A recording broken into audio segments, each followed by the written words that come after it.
We're live. Oh my goodness, Jackie, we're live. I said we're live. Yes. Are we live? Uh-oh. Yes, we're live. Okay, all right, very good. We're live, everybody. We are live. There's That's my echo. we have a rambunctious group here today. Welcome everyone to our Success Mastermind for Wednesday, 2nd of September, 2020. I'm excited to be here with you all. I am not hosting today. We have the wonderful, amazing Mr. Stuart Wilde who's going to be coming out and talking with us a little bit. We got some background noise here. Who's got the background noise? Oh my goodness. Let's go ahead and take care of that. I think Evelyn's out in the wind. I think that's what it is. I think she was getting blown around. I'm sorry, John. Yeah, no worries. No worries. Good to be here with everybody. It's Wednesday. You know what that means? It is a big day here in Mastermind land. We got a lot going on. Let me pull up my calendar so I know what's going on here. How was Stuart last night? We're going to hear Stuart from in just a minute, but Tales from the Trail, secret journalism and colostomy bags. That was a thrill. Last, actually, you know what? I've got a story I need to tell you about when we were on the Grand Canyon. We did a 5.5-day rafting trip from Lee's Ferry, right at the Utah state line, to the gorge, and hiked out Bright Angel. I got some interesting stories from that, not as a guide, but as a customer. But let me go ahead and share my screen, see what we got going on here today here in the Mastermind group. Sessions in the United States. So I'll click on that calendar. We've got Hospitality Suite. What happened at 1 a.m. General session we're on right now. We're going to have another Hospitality Suite after that. That's always open, okay, unless there's something else actually scheduled that's going on. I just put it on the calendar there so you can see that it exists and find the link for it. And then at 6 p.m. Eastern U.S. time, we've got Life and Business Tools with Adrian and Ego. So Ego is now officially a co-facilitator on that weekly show. And I know she and Adrian crushed it last week, and they will be doing so again tonight at 6 p.m. Eastern U.S. time. That's Business planning, John. Business planning today, part 1. Business planning, part 1. Part 1. Big subject. How many parts of a plan are there? I don't know. At least three chunks. It's so big we can't cover it in one session. All right. Well, there it is. We got our plans set for September then. And then of course, Kids Corner at 7:30 with Victoria. But in this case, it's going to be Sharon because Victoria is dealing with some personal stuff right now. So she will be back perhaps next week. So Sharon is going to be holding down the fort for that. And then we're going to end off at 9 p.m. Eastern, Networking Magic with Glenn Henderson, who, of course, let us know, just in case we were vague about how live we were, he made sure that we were unvague and that we knew that, in fact, we are live. Thank you, Glenn. It's always good to see you, my friend. So we got a big day, which brings us to right now in present time, which is one of my favorite times, and to hear from somebody else, which is one of my favorite people here in this community, Stuart Wilde. How are you, Stuart? Take over, sir. Hi, everybody. I'm doing great. Good to see you all today.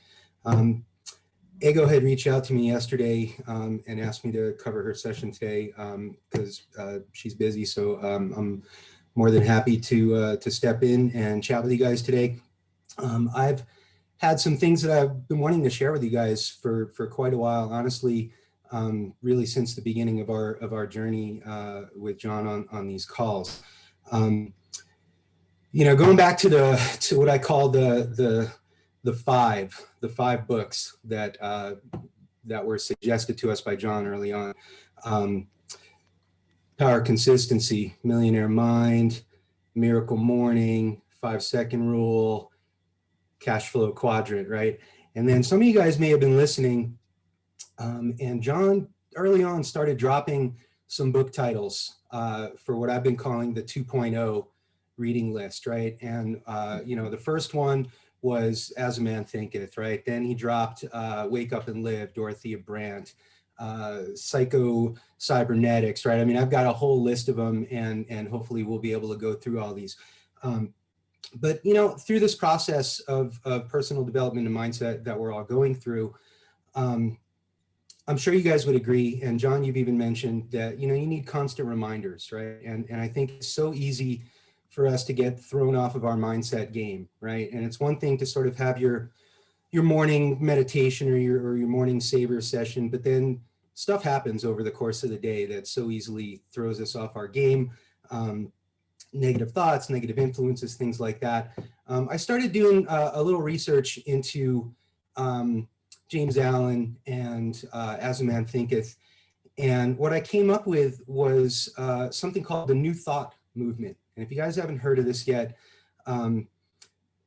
this is what I'm going to really talk about today. I want to give you a little bit of history on this New Thought movement and how that brought us to people like James Allen and Earl Nightingale and Napoleon Hill and things like that. If you guys remember on the maybe the final Jetstream videos from the other platform that John was sharing with us, there was a video by Earl Nightingale, The Strangest Secret. And in there, he talked about a 30-day challenge. And maybe some of you guys remember it, but it was essentially, you know, see if you can go 30 days without thinking negative thoughts or getting thrown off of your game. And so I did a little digging, and actually I found what I believe is the origin of that challenge, which is a paper from 1935 called The 7-Day Mental Diet. And I wanted to share that with you guys today. And hopefully, if you're interested, this can turn into a little bit of a mindset experiment for us in terms of practical mindset and something that we can use to better ourselves, keep our head in the game, and keep our mindset in check. So hopefully you guys will be interested in doing this, and I'm gonna share my screen with you guys if that's all right. Here we go. Can you see me here? You guys got me? Yeah, okay. All right, so I'm calling this the 7-Day Mindset Challenge because I just didn't like the term mental diet, but you know, that's what I'm calling it, okay? And before I get into the actual paper itself, I just wanted to give you a quick background on what has been called the New Thought movement. We're talking mid to late 1800s. There was a rise in interest in transcendentalism with people like Ralph Waldo Emerson. There was an interest in Christian mysticism with people like Emanuel Swedenborg. There we go, Emerson. And then there were all these other authors that seemed to surface through this New Thought movement. Mary Baker Eddy actually went on to found Christian Science and publish the first Christian Science Monitor in the late 1800s. And then we wind up with a guy that we all know and love, James Allen, right? I found this super cool chart. So I want you to check this out for a second. I won't dwell on it for too long, but it's pretty interesting to follow threads. On one side of this lineage, we got a guy named Phineas Quimby, and he was let's say a spiritualist, if you would. He was into like mesmer and spiritualism and mediums and things like that. And that evolved into this idea that all of our ills originate in the mind. And his whole thing was that we could heal ourselves, all of our ills, from the power of our mind. All of our ills are seated in the mind. And you'll note that common thread that runs through all these New Thought authors. On the other side, you got Emerson. And you can see how you know, his lineage drops down. You also note that it looks like the Unity churches and the Unitarian churches came out of this. If you notice, John Yogananda's got his own little box here, you know, for the Self-Realization Fellowship. But I want you guys to notice, can you see my my mouse here? If you look at really the middle line here of, let's say, the height of this New Thought movement, I want you to note that all of the prominent authors and leaders of this movement are women. And what I did was I actually wound up downloading a bunch of these authors, and so I've got a lot of books from some of these people. If anybody's interested, and we can talk about that another time. But anyway, I just guys wanted you to see the lineage of this New Thought movement. And then in the UK, the leader of the New Thought movement was our friend. Nope, not that one. That guy, James Allen. Okay, and so in 1903, Allen writes As a Man Thinketh. Now, if you guys have been on book club with John, We just finished that up the other night. But one of the chapters that we just looked at the other night was chapter 3. And Alan talks about the effects of thought on mind, health, and body. And so he says, disease and health-like circumstances are rooted in thought. Thoughts of fear have been known to kill a man as speedily as a bullet. Change of diet will not help a man who will not change his thoughts. If you would perfect your body, guard your mind, right? And so I think this planted the seed for a lot of things, including what we now know as the modern business mindset, personal development movement. So this laid the seeds for people like Napoleon Hill and others. So then we get to this guy, Emmett Fox, and he was a healer, a minister, a teacher, and I think that he took some of these things from Alan's book and created this thing called the 7-Day Mental Diet. And I've got a copy of it. It's an old, it's an 8 or 9 page paper. I sent it to John, and if John's up for it, he can upload it in the uploads or downloads so that you guys can actually download this and take a look at it. It's a pretty cool document. And what Dr. Fox says is the most important of all factors in your life is the mental diet on which you live. It is the food which you furnish to your mind that determines the whole character of your life. I think we would all agree with that.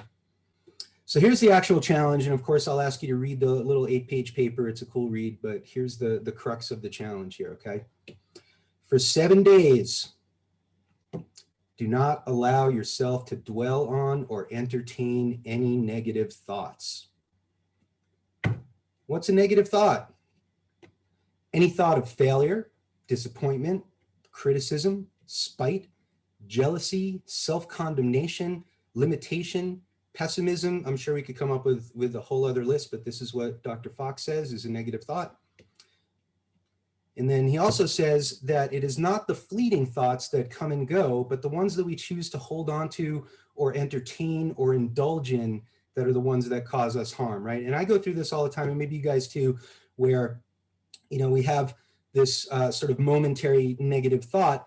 And really, if we can dispel that, if we can push that out of our consciousness, as opposed to indulging it, entertaining it, consuming it, right? That's where really what he's talking about is the things that we entertain and dwell on mentally are the things that constitute our mental diet. So he talks about dispelling negative thoughts by immediately thinking of something else. I think we all have techniques that we use to dispel negativity and negative thoughts. Leah used to say, clear, cancel. I've said things like, I remove it from the law, meaning the law of cause and effect, things like that. I'm interested to hear later what you guys do to dispel negative thoughts, because it seems like an inevitability that, things just pop into our head and we need to deal with it. And I think this is really where mental discipline comes in, right? Is that we're actually training our minds, right, to be healthier. And we could look at our brain like a muscle like that in terms of, needing training, right? What he also says is that if you are engaged in conversations with other people and they're being negative or their attitude is not where you want it to be, then you just don't have to accept it into your consciousness. You can be there for those people, but you just don't consume it, right? You don't eat it into your brain. And then he talks about our mental consent to engage in these thoughts, to dwell on these thoughts, to indulge in these thoughts is what constitutes our mental diet. And I think it's cool that he mentions that it's helpful to avoid negative people, right? And I think we would all agree that, spending time with positive people that are of like mind help us to keep our mental game going. Okay, back to the challenge, okay?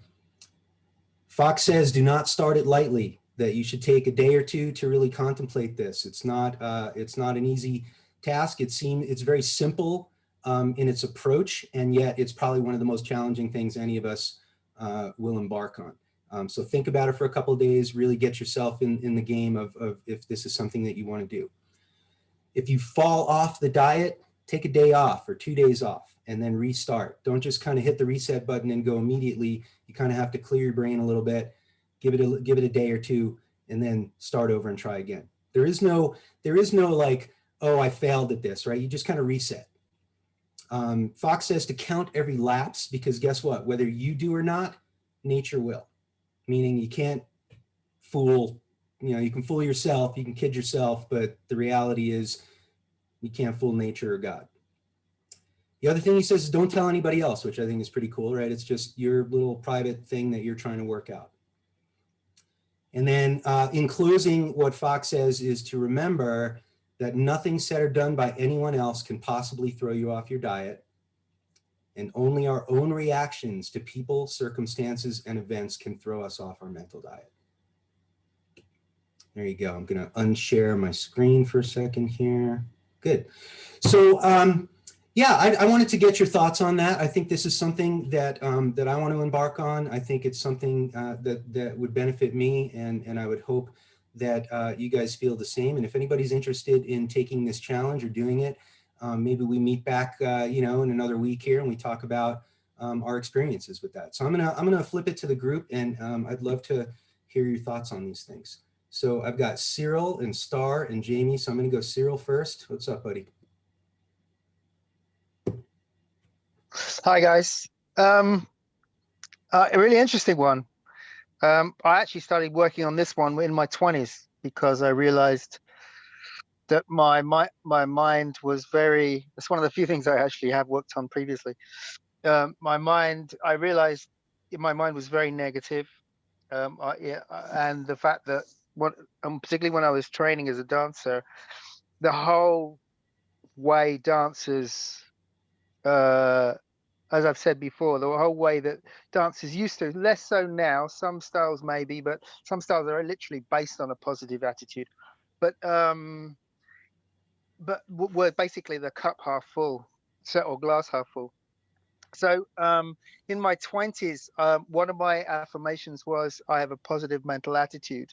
And every single time I meditated, which was basically every day, and it took some time because it was one of those ones that just I had to keep doing over and over again. And eventually it just happened. I started to have my mindset in general was, okay, I get the odd thought that I need to get rid of. And some thoughts are a pain because they won't leave me alone. So I found the only way to deal with those particular ones is literally to swear at them, to F off, if you pardon. And that works. I found it's the only thing. I do try and do that alone rather than with company, but because otherwise it's going to sound a little awkward. But that one works for that most of the time. I do catch myself in negative thinking sometimes watching films because I am taking on the idea of the character, and which is a little unsettling actually. I know it's something I do, but that I find interesting that that this thought. And I know that there are occasionally still thoughts come through, but generally I throw them off anyway because I realize they're negative. But some of them are deceptive, so you have to be careful. But yes, so just a few words. It's a good one, a really good one to do. To be honest, actually, the feedback I used to get from some of my jobs, particularly in the last few years, is you are so positive, because because when I was working with really good chefs, it was my honor to praise them for something they were doing, because I would try their food and it was just beautiful, and how could I not, praise them for it? So some work I literally got because they liked having me around. So cool. Thank you, man. Thank you, Cyril. Yeah, I think, when you're talking about dance or any other discipline, right? And honestly, anything in life, but positive mental attitude is where it's at. And I think that, it's a big reason why we're all here. Thanks for sharing that. And let's go to Star. Hi, Star. Hey everybody. Hope everyone's good. Yeah, hilarious challenge. It's just really funny and a really funny time because I've just returned to work and I had a week off last week, and the 2 weeks prior to that was really stressful, and I work in quite a stressful place, and I've just been told that I've got the honor of being given a failing project because they think I'm the only one that can fix it. So I've got the joy tomorrow of the meeting where I've got to get to the bottom of all the mess, put all the ducks in order, and set the project on its correct trajectory. Anyway, so I'm going to start this tomorrow. I'm not going to give it any more thought. I'm going to this will get me through that meeting tomorrow with the person who, well, all the culprits as to why the project is in the state that it's in. Yeah, so that's going to be quite funny. I'll have to think about, I mean, I have various methods for getting rid of dark thoughts, I think, but it depends on my overall mood, really. Some days I wallow and some days I float, you know, and yeah, I think when I'm feeling good, it's quite easy. I mean, I've had a good run at the moment. I'm feeling pretty positive. Lots of good things have been happening since my last challenge, which is still challenging, but you know, soldiering on. But yeah, I'm gonna take this challenge on the chin, starting it tomorrow morning. Do we have to read this? What's this book that goes with it? Do we have to read that before we start? You don't really have to. It's cool from a historical perspective, and just to put it in perspective, you know, he opens with, even in the 1930s, which could have been written today, it opens with, you know, the craze of diets and health and all, and it's like that could have been written yesterday or whatever. So I think that's pretty interesting. Again, it's like an 8 or 9 page little PDF.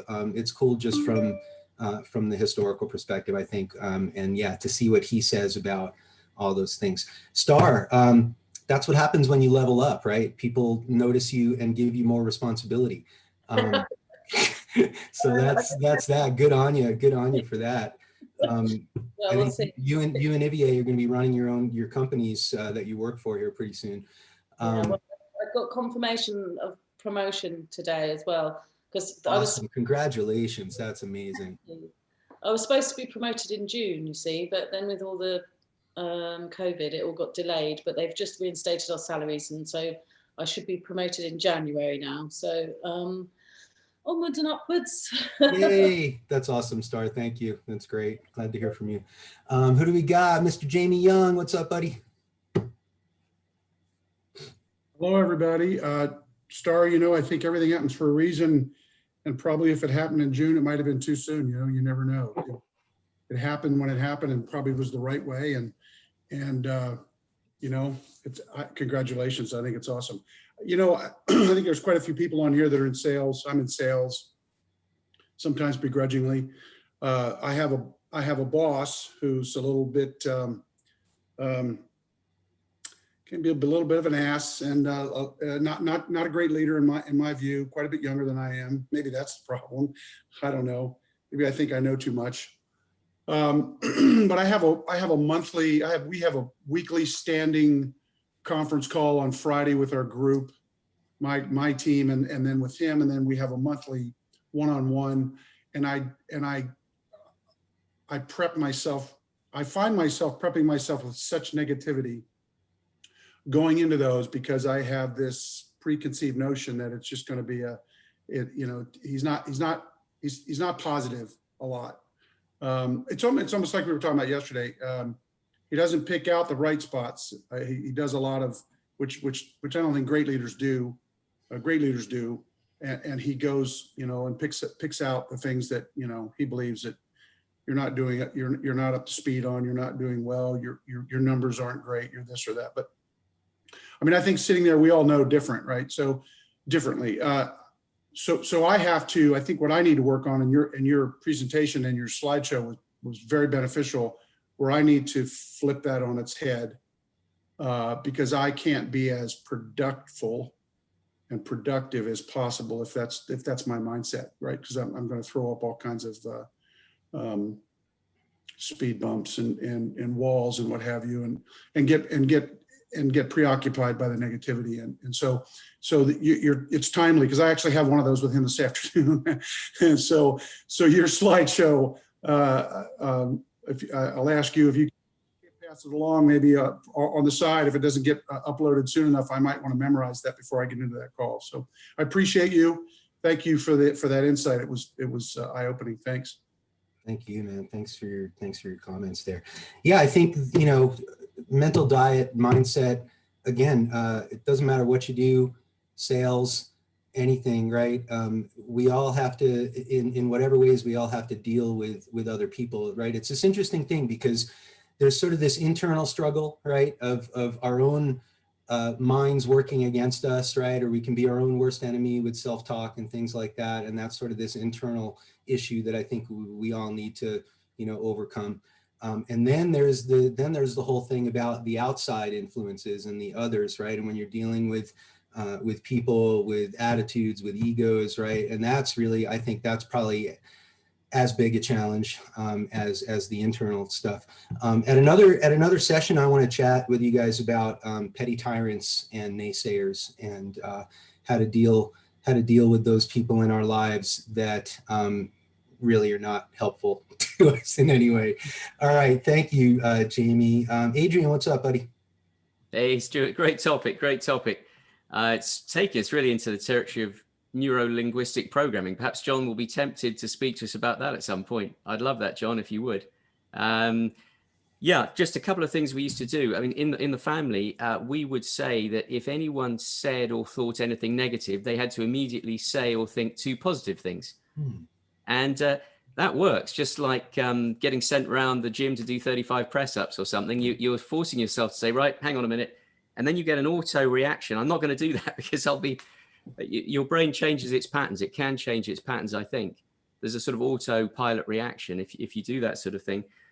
It also helps me to fix onto my dreams as well. If you've got your dream always in your mind, it's pulling you like a tractor beam for Glenn. It's a tractor beam, Glenn, from Star Trek that's constantly pulling you forward. And that can reshape your thinking as well. It certainly does for me. Just a couple of short thoughts, Stuart. Oh, I love that, man. I like the idea of replacing one negative with two positives. I think that's a great technique. Yeah, man. Thank you for that. All right, Kim, how are you, Kim? Hi, hello everyone. Stuart, thank you. That was such a good topic today. I really liked what you said about falling off the diet, the mental diet. So I'm going to talk on that in just a second, but I guess I want to go a little spiritual with you because that's who I am. That's kind of the core of who I am anyway. So I guess I think about the scripture that says that we're to cast down imaginations and any high thing that exalts itself against the knowledge of God. And so I think about that scripture based on what you said today. And I guess if we're created in his image, then we must see ourselves, right, as he sees us. And so to do that, that takes discipline. So, if you fall off the mental diet, whether you fall off your regular diet, your food diet or your mental diet, and you take a day off, you just brush yourself off and you get up and you pull your big boy pants up and you move forward to the next day. But, it's really easy, to get into that, to stay in that bad attitude, that bad, mindset. Once your day, say if you're in a hurry, and you just start off that way and you just don't stop it, immediately, you just get on that train and you're stuck on that train for the day. So I guess, I try to challenge myself, and I don't always do this, but I try to challenge myself with scripture. For example, I might say, I'm such an idiot. And that's a repetitive thing for me because that's what my father always used to call me, was an idiot. And so, I'm such an idiot, and I have to stop myself and say, no, you know what? I have the mind of Christ. I'm not an idiot. Or, I might say, I'm never going to find a supplier, I'm in the supplier mode, and it's like, nope, that's not true. I can do all things through Christ who strengthens me. Or, or I'll never lose weight, and challenge yourself, like Adrian said, to do those positive things, so no, that's not true. I love me. I love my body. I'm striving to lose weight. I'm going to eat the proper foods. I'm going to put the right things in my mind. I'm going to make the right choices. So, yeah, just strive, strive to do that and reprogram your mind to think those positive things. So that's all I have. Thank you. Oh my God. Kim, you are powerful. Rock and roll. Unbelievable. Thank you for sharing that and some scripture. I got a quickie thing I want to say about that, because I think when we start talking about sin, if you look up the root of that word, it comes from the Latin peccare, which in Spanish then turns into pecado, right? Perdóname, Padre, porque he pecado, forgive me for I have sinned. But what's really interesting about this is that in Latin, peccare means to miss the mark. And if you go back to Greek, it's hamartano. And guess what that means? To miss the mark.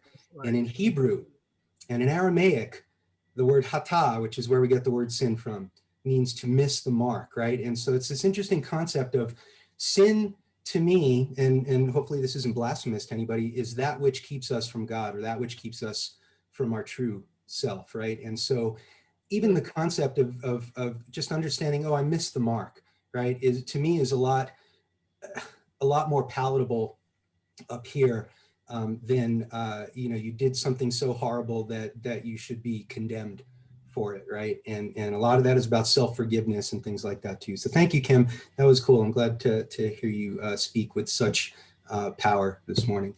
Who do we got? Ego, what's up, Ego? Speaking of power. Hi. Oh, Stuart, you're just really amazing. So firstly, I'd like to thank you for stepping in last minute for me. But yeah, this topic is just it's actually quite powerful in the sense that I always, through like focusing on our mindset, we want to ensure that at all times, yes, we're flesh, we're human, these thoughts do come. However, the way I see it is when that negative thought comes, when the negative thought comes, I see myself as, like an oily wall. When you throw something at it, it doesn't stick. So the negative things will come, the thoughts will come, but it's what we do with that thought. Do we allow it to fester, or is it just like fleeting, like you said? And one of the quotes you had on one of your slides said, "Perfect your body, guard your mind." And I think Kim and I thought of the same scripture at the same time. As she was typing it, I actually wrote it in my notebook, and it says to guard our hearts with all diligence, for out of it flows the issues of life. So I kind of then liken that to the mind to a dashboard. You have the red light and then you have the green light. So the red lights would represent, things like fear, pride, self-pity, anger, all sorts of negativity. So as that comes up, we know, oh boy, don't let it stick. Let it just pass. And then the green light, would be things like our intention. So I intentionally will not allow negativity to kind of stay and fester. I stay in the present. It's, looking at the object. John touched on that last week, I think. Being objective, and then the biggest thing for me in the green zone would be gratitude. There's so much to be grateful for. I think it was mid-November, I actually started, not that I didn't do it before, but I was more intentional and more diligent about noting down one thing that I'm grateful for. There's just so many. I say to myself, I'll just, write down one thing, but it ends up being a lot. It's the simple things that we actually take for granted. So, I think about gratitude, and then I'm reminded of the many blessings, that has been bestowed upon me, regardless of, what we go through, what has happened in our lives, whatever challenge we have. We intentionally just kind of see the blessing, see the gift, you know, see the good things that come out of a bad situation. So thanks for that. I really enjoyed that. Thank you. Oh, awesome. I like the dashboard analogy and the red light and the green light, and the concept of intent as a tool to cut through the negativity or dispel the negativity. And then you mentioned gratitude, right? And I think really, Ego, that I think that is a great mind hack, if you would, because it's almost like all you have to do is think about gratitude and what you're grateful for, and immediately your mind changes to those things that you feel grateful for. And we've said this a number of times on these calls, but I really believe that gratitude is the foundation for all personal development. And until we can really be grateful for what we have, we can't, you know, open the doors for anything else. We can't move forward on our own paths of personal development, right? I think we said this once before, but you know, even you can't really even forgive anybody until you come from a place of gratitude, right, and compassion. So it's super cool. Thank you, Ego. Mandy, hi, Mandy.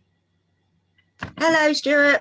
Hello, you hear me all right, yeah? Yes, you bet. Brilliant, yeah, brilliant topic. I did miss the very beginning because Amazon Accelerate decided to kick in the background at the same time as you were talking. I had you both going at the same time, but I got rid of that.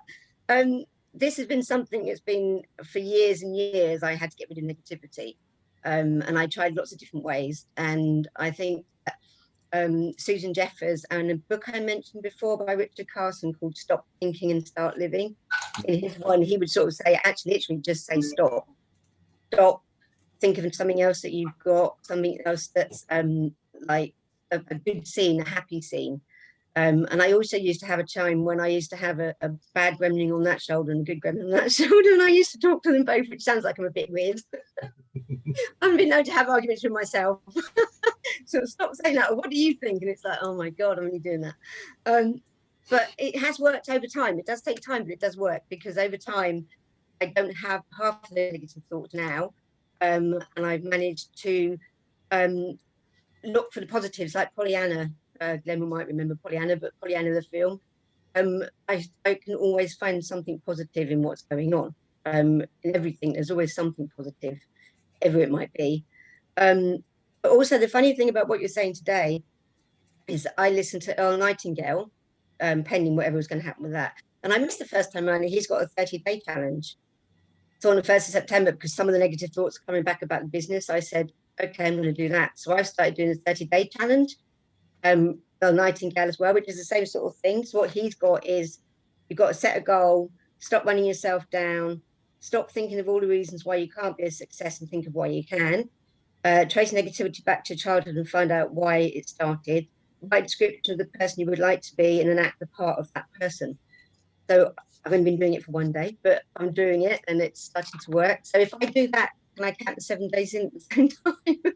If I manage to do that one? Absolutely. You know, by a show of hands in the chat or on the bar there, how many of you watched The Strangest Secret with Earl Nightingale and attempted or completed the 30-day challenge? Because I remember starting it. Yeah, it's really going to be a hard one. But right. It's because Mandy, yeah. I got to say, I think, you know, the 30-day seemed really daunting, right? And so maybe we start with the 7-day. But yeah, if I get through the 7-day one, yeah. But like everything else in what you mentioned, and what some other folks have mentioned here today too, is this concept of mental discipline, and maybe we can even tie that into habits, right? And it's about training our mind, creating habits, right? Where do habits live? In your mind, right? And so when we read, you know, 7 Habits of Highly Successful People, Atomic Habits, things like that, these are all mind hacks, right? These are all ways of training your mind to act, you know, to tell your body to act in certain ways, right? And this is, to me, you know, training your mind to act and think in certain ways. I saw a cool image that the resolution was so low that I couldn't put it on my little slideshow, but it was a picture of a person holding up a shield, and coming at this person was, you know, negativity, self-doubt, all these things that I think we have a tendency to indulge in, right? And just the concept of almost being a spiritual warrior, right? And if you don't like the term spiritual, you know, we can substitute that with anything else. But really, most cultures have this concept of serious self-discipline in order to attain higher states of being, right? Super cool. Yeah. Thank you, Mandy. Therese, how are you? Hello, how is everyone? Nice to be here.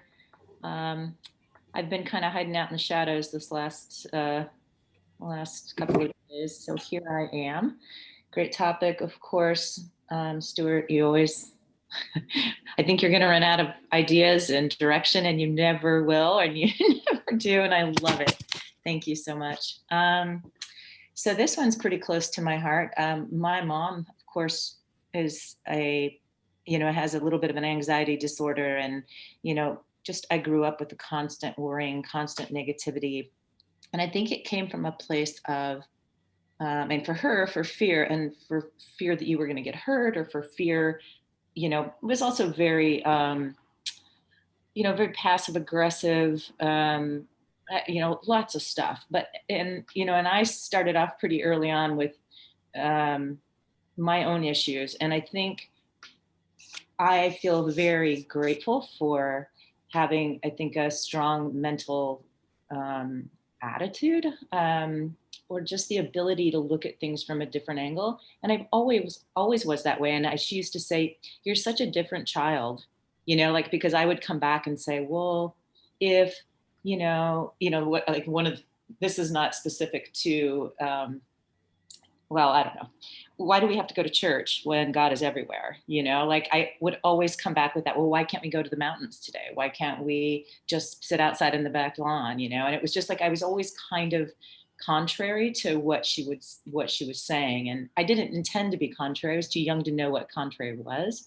But I feel like I've always been sort of fighting the negative commentary, but that does, it's still in there. Like all her words pop up, her comments, the self-doubt. And I think for me, I've always just come back with like, what's the root of that?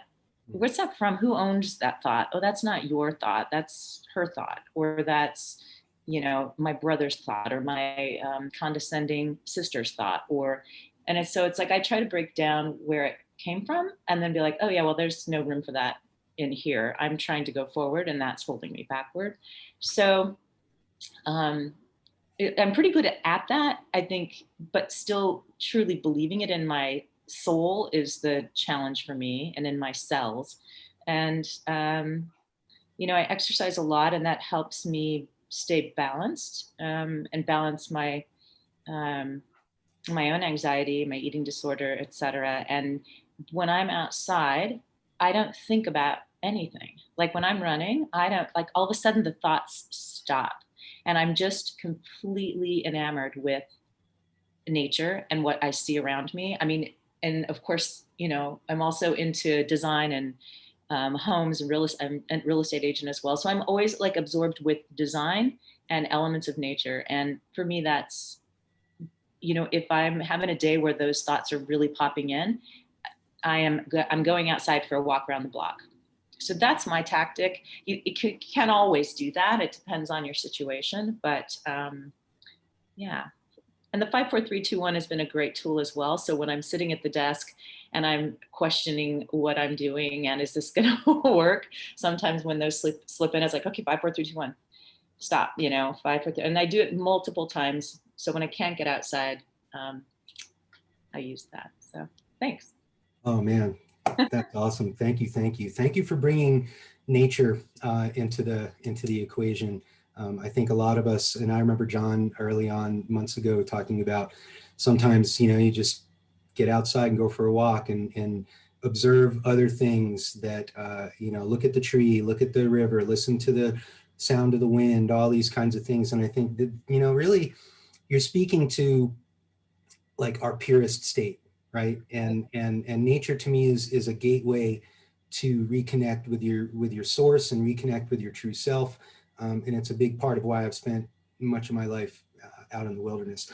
I liked what you said about, why do we have to go to church? I've always felt like, God was too big to be stuffed inside of a building with four walls. And the analogy that I've always made over the years when I'm out in nature is I talk about the cathedral of nature. And I talk about nature being my mental health clinic, my spiritual path, my museum, my classroom, all these kinds of things. And so that really hits close to home for me. Here, right? Thank you. Yeah. Thank you for sharing that. Yeah, thank you. Jane, how are you, Jane? Hi, Stuart. I'm good, thank you. Thank you for sharing such a powerful topic again today. I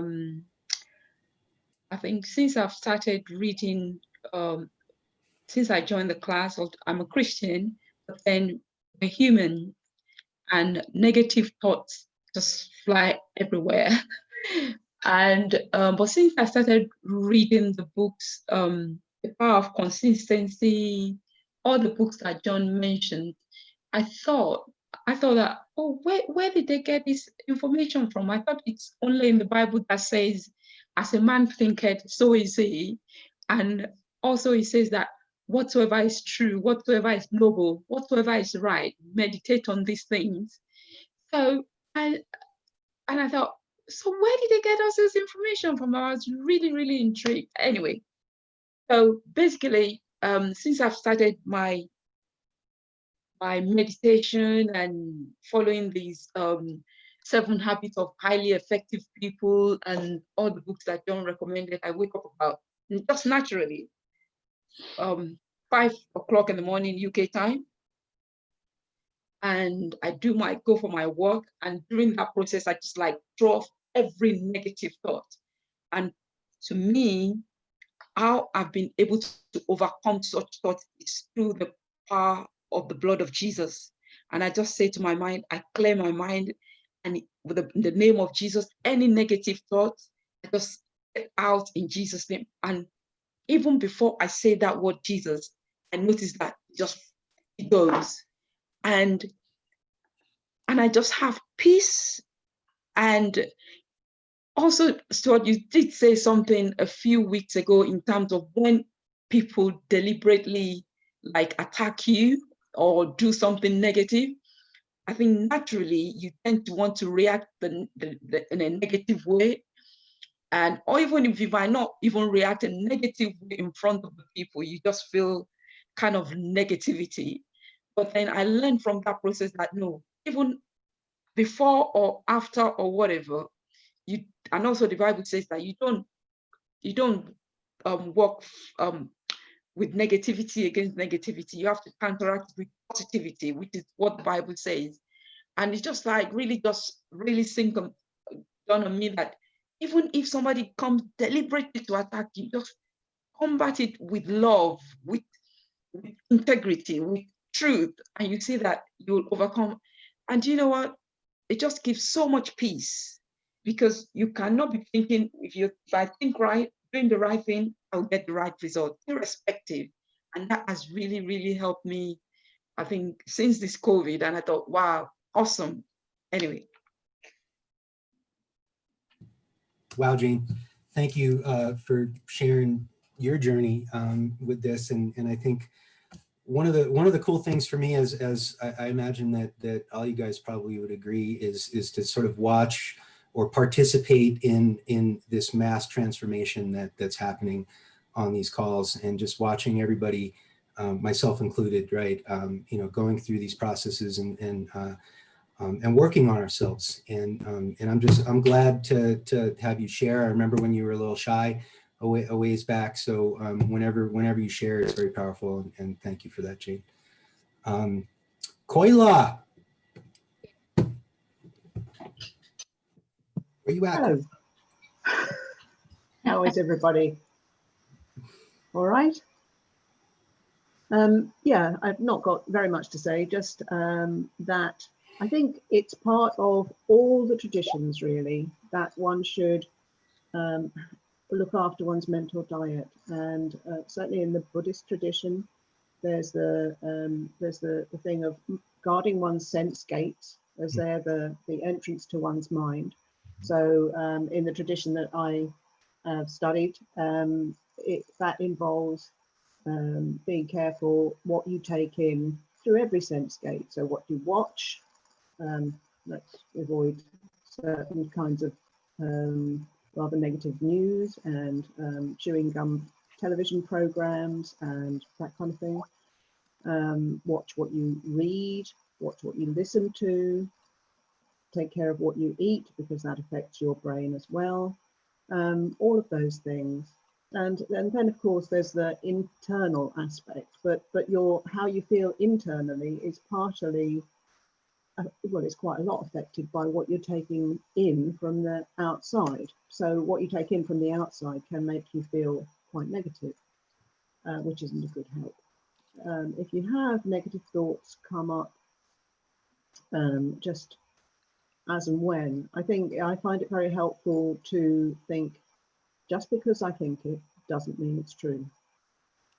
Just doesn't mean it's true. And also just to watch that thought, watch it come and let it go.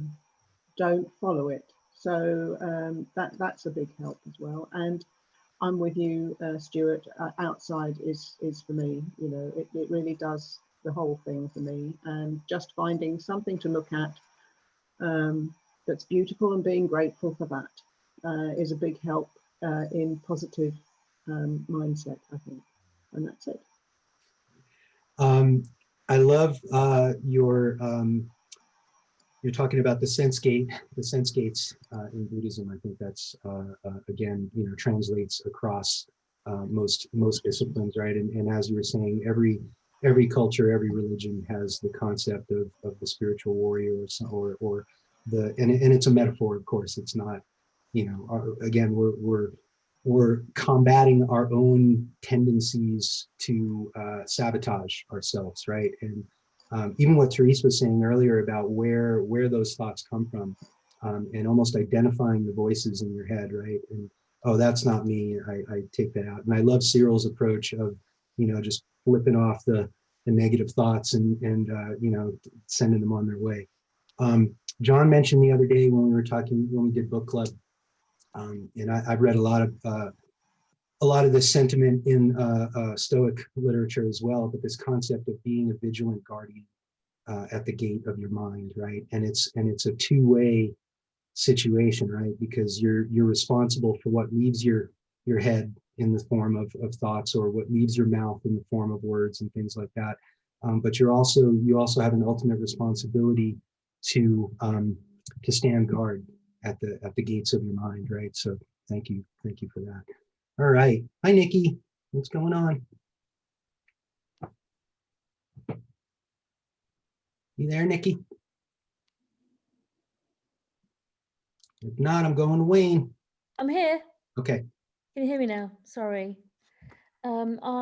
Such a great topic. Thank you so much.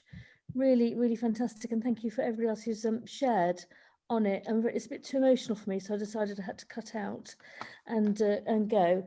But yeah, no, I've got huge issues, and I do have a very good little picture, mental picture, which I remember to use from time to time, and I thought it might be handy to share. Somebody once said to me to imagine myself standing in, you know, like one of those huge big antique bird cages, or to be covered in a sheet of armor. And then when negativity comes your way, that is what you use to deflect it. Only allow in the items which really are to do with you and that you need to deal with, process, or you know, whether it's so you need to dig in from your past, and not therefore to take every single arrow that comes your way. So I just want to pass that on and say thank you to everybody. Thanks, Nikki. I like the analogy of the suit of armor, Yeah. or the cage, right? And I think as long as the cage is not a mental prison, right? No, it's more like a crab cage than a prison cage. Right, and it's all about the associations that we put exactly. Together, No. Yeah, it's protective, absolutely. not. Yeah. Thank you. Thank you, Wayne. What's up, my brother? Hey, Stuart, how's things? Hey, great, Hey, man. great conversation. I was sitting here every lots of days I try and get on here and I say, I'm just going to try and listen today, but I just love this conversation too much and want to, I gotta get involved in this conversation. It's awesome. You know, I go back to nature myself. That's my big thing. You know, I choose to live in the country because of my connection to the land and to nature. I grow a garden because I love getting my fingers in the dirt, and I just love, you know, I mentioned it the other day just about that, you know, a lot of our indigenous peoples, that was about their philosophies and way of life were about their connection to the earth and, you know, what the earth gave and how the earth nurtured. And, you know, so for me, one of the big things when I've got thoughts of negativity or I've been frustrated or I've had a difficult day is to just exactly what others have echoed is be outside. But, you know, I really love considering the possibility of creation and that I'm part of that. And that's been mentioned already, you know, from the Christian perspective, that we were created in God's image, and I think most religions have a similar sort of philosophy that we are this creation of the great creator. And if he did this, then who are we to even question ourselves as to how magnificent we are? We really are a magnificent being. And, you know, I love to consider everything from the molecular level, that basically I don't exist. I'm space, I'm energy, and yet I have physical form. Like, how amazing is that? And then I look at the stars, and even as a kid, I used to look up. There was a star up in the sky with this window that I looked at, and I used to look at this star, and I always used to think to myself, someday I'm going to go there. I got no idea how I'm getting there, but one day I know I will get to that star and explore it. You know, whether it's, you know, whatever it is, metaphysical, you name it, whatever it is, that star is there and connected to it. And, you know, there was a tree in a place. I worked in a national park one summer, and I used to go down to this one tree. It was growing on a rock. Its roots were in the cracks of the rock. And I would touch that tree, and for whatever reason, that tree and I had a connection. It was there.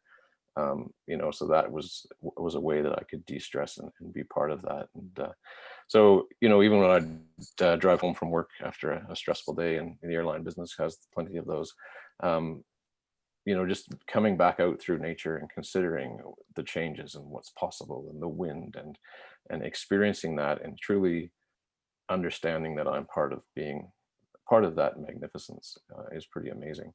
And, you know, you look at all the intricacies.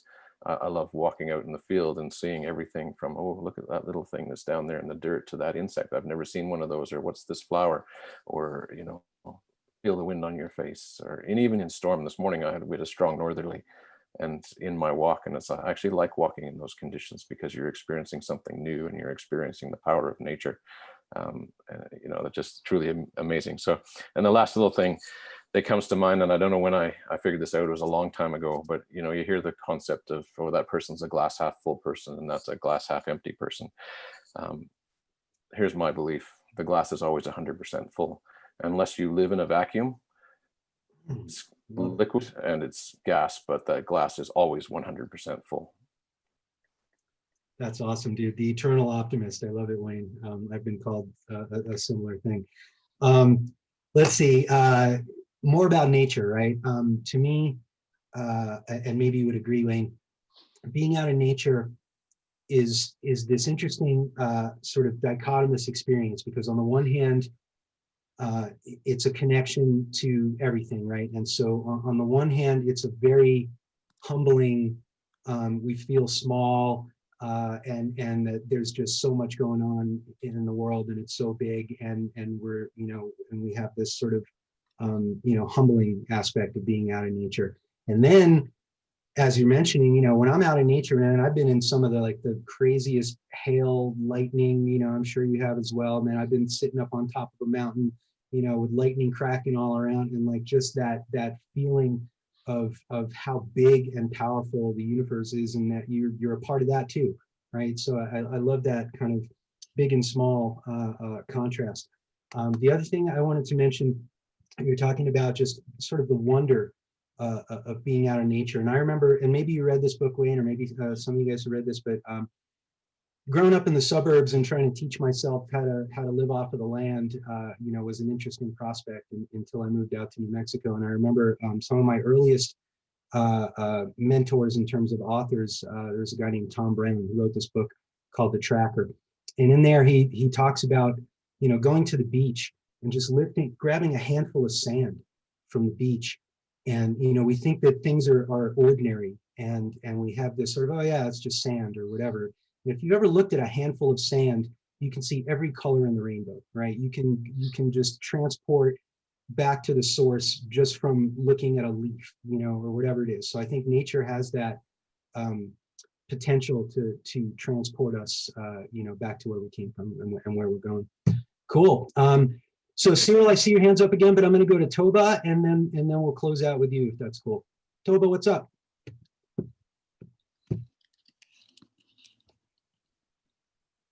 Toba.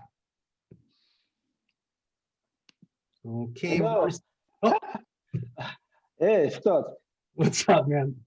Interesting topic today. Thank you for bringing that up. Yeah, I just want to refer to Jim Quick. There is what Jim Quick said that actually resonated with me. He said, your brain is like a supercomputer, and your self-talk is the program that you run on it. So negative self-talk is like a virus. And when virus attack a computer, it destroys it. I mean, I've been a subject of this in the past. I recall an event about a year ago. I went for an exam, and after the exam, I doubted myself. Then I engaged in self-deprecation. I criticized myself. I blamed myself. There is no, you should have passed this exam. This is simple. How do you miss that? You know what? After that, I felt sick for a week because of that, because I was actually blaming myself, criticizing myself. The strange thing was that when the result came out, I did very well. So after that, I've learned to understand my mind. That awareness is there now. Just to be able to, I've been able to reframe my thought in a way that supports me rather than against me. So that is a very important thing, and I've learned to do that. Yeah, that's it. I will leave it that way. Thank you. That's awesome, man. Thank you for that analogy, because that's a pretty prevalent and relevant analogy and understanding, is that our brains are computers, and that we have input and output, and that we can be infected. Our minds can be infected by viruses, right? And some of you guys may have been following the social media trend of memes, right? M-E-M-E, memetics, right? And what we see now as memes on social media, with just like a little picture with a little cute little saying, those aren't really memes. Memes, if you look up memetics, memes are mind viruses, just like what you're talking about, Toba. So a meme is an idea that spreads through culture, through society, through populations. And it could be just as simple as like a conventional wisdom, an apple a day keeps the doctor away, or whatever, if you've heard such things. But there can be other memes as well. And I think that when you talk about the self-depredation or the negative self-talk and things like that, these are things that spread through culture and society. And I think even Therese kind of hit on it a little bit, that some of these things, they don't come from us, right? They come from other people in our lives through our indoctrination and through the things that we're taught as we're young, right? And so the challenge, I think, of becoming whole is this understanding of, like, how are you, how does your mind work? This kind of attention to your thought, right? You guys have heard the term metacognition, which essentially is thinking about thinking, right? And you could call that, a level of awareness or a level of attention. But the more we're self-reflective, and the more we metacognate, and the more we think about how we think, then I think the better off we're going to be in terms of dispelling negative thoughts and having a healthier mindset and mental diet. Thank you, man. Thanks for that, Toba. Cyril, what's up? We'll close out with you unless anybody has anything else to say. Hi guys again. Yeah, sorry to come up again, but I had another thought that thinking back to why I started meditating on getting a positive mental attitude was the understanding of myself that I had this ability to the self-flagellation of the internal dialogue, as Toba was talking about, exactly that, and other aspects of it, and how doing something wrong would bring me down, and so ultimately I knew I had to get rid of it. But one thing, my body is very sensitive, always has been, particularly to diet, and one of the biggest lessons I had to learn through my 20s again was that on the days I least feel like having a good meal, a proper meal, a wholesome meal, are the most important days that I do it, because the relevance for my body, because it is so sensitive, is that if I allow myself the lack of self-discipline to not eat properly, I then get a snowball effect that has a direct relationship with my mind. And basically throughout my 20s, I was studying nutrition, and that basically everywhere I looked underlined that exact thought, where, for example, B vitamins, most of them a lot of them are also to do with brain function. Not only, not only maintenance, essential fatty acids for maintenance of the brain. You've also got B vitamins that actually are part of the process of neurotransmitters that make the brain function. So it dawned on me, and also the fact that, and what underlined it for me, was at my worst, I suffered from depression. Yeah, it was horrible. I'd sit in a room alone, my skin in an absolute mess you really don't want to hear about. And I would sit there and cry because I felt so helpless and I had no way of dealing with it. But it wasn't until after that, in coming out, when I realized that food was the main area that I needed to work on for my body, that I began to realize how closely that my mood relates also to how properly and well I look after my body and myself. And so, but also how what we pick up as children in terms of our minds and the way we think also affects how we eat. And that for some things, literally the damage of the way the family looks at food. I was lucky in that wasn't quite my thing, but my study of nutrition basically it became so logical why so many people have a problem with food. Because when a family, when they appreciate you by giving you food, when you're down they give you food, and when you're up you have food, it's not surprising people have problems with food, because that's the way they find to deal with it. And then that's a vicious circle, because the body has literally biometric measures within itself that will keep it to the body weight and mass that you've basically kept it at. Okay. So basically it will self-align back to the usual measure, the normal measure that is normal for you. And it's interesting, after watching things like The Greatest Loser, which I found started from studying nutrition, I found it so amazing, the fact that people could then, you could get rid of diabetes by diet and exercise, was amazing to me, that actually we'd finally found a way to deal with that. But then I remember some weeks ago, I saw a review of the series, and it basically said something that I had already kind of picked up as well, that diet has to be lifestyle. If you try and do it too hard and too quick, your body will just readjust back. As the program basically said that a lot of the people on the course, apart from a few, basically then ended up going back to or somewhere near to their original weight. So, but the lifestyle the lifestyle is the most important thing, doing it on a daily basis. And also, one of the most important things of all, when you make a mistake, it's just a mistake. You erred. Exactly. You pick yourself up and get up straight away because you just made a mistake. For example, you had a piece of food that you adore.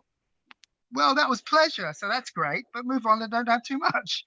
So but the other thing about that is that this stuff often takes more dealing with in terms of the mind before we can start to really deal with it in terms of the body and the food we eat, because often, not for everybody, but often it's our thinking that is the problem and not the food. Agreed. Thanks for that. Couple things you mentioned, let's say the correlation between your mental state and what you want to feed yourself, even if it's tangible food, right? And so if we're not right in the mind, maybe we want to go out and get some French fries and a soft drink or something like that. But when we're feeling better about ourselves, then we want to be good to ourselves, right? And we want to eat better and eat healthier. Oh, absolutely. Occasionally I can't help myself. But I try not to be too naughty. Chocolate's one of the four food groups in my family, man. As far as I'm concerned, it absolutely is, because you know that it has so many things that makes it good for you. First of all, it has what's it called? I keep thinking antibiotic, but it's not antibiotic. It's antioxidant. Basic acid. It destroys free radicals. Then on the other hand, I'm a free radical, man. Yeah, me too. I love my free radicals, but it also, not only does it eat up free radicals that destroy cells that end up causing cancer and things, it also has the effect of being this is dark chocolate. Sorry, dears, you like your milk. It's dark chocolate, and the higher percentage, usually the better. All those things that they told us were not good for us, right? Little red wine, a little dark chocolate, I love dark beer, all that stuff. Don't tell me about red wine and chocolate. That's my aphrodisiac. That's, for me, is an aphrodisiac. Those two together, and they actually make another one together. The two of them combined, which is really amazing. But actually, chocolate is great for your arteries. It helps to bring down cholesterol. There it is, man. Chocolate is the key. I want to say one last thing about the mental diet here, and then I'll flip it back to John. I know we ran a couple minutes long here. While we can have eating disorders that relate to the physical, tangible things that we consume, I would pose a question: Can you overeat mentally on positivity? And I would say no, I don't think you can, right? So I think that's a big difference between our physical diet and our mental diet, is that you can't overdo the positive. At least that's my thought. Anyway, thanks you guys. This was a cool session. Thank you for all of your participation and support. I do want to mention that Ego is doing a Tech Tools course session next Thursday. And I promised her I would plug that today, so I wanted to mention that. And then later this afternoon, we've got business skills with Adrian, and I believe Ego as well. Then we've got Kid Corner with Sharon, and then tonight we've got the man, the myth, the legend, Glenn Henderson, doing networking magic. So there you go. John, are you on, man? You want to close us out, buddy? Well, thank you. What an interesting conversation today. We got to find out about all kinds of nuances and idiosyncrasies from many of our members. And thank you, Stuart, as always, for just bringing it. So I'm going to practice this as well. This is a good practice. So I will see everyone in just a few hours. We got a big day here. Let's also get some work done. We got lots of stuff that we can get done. So I'll see you guys again real soon. Thanks again. Bye for now. Bye, everyone. Thank you. Bye.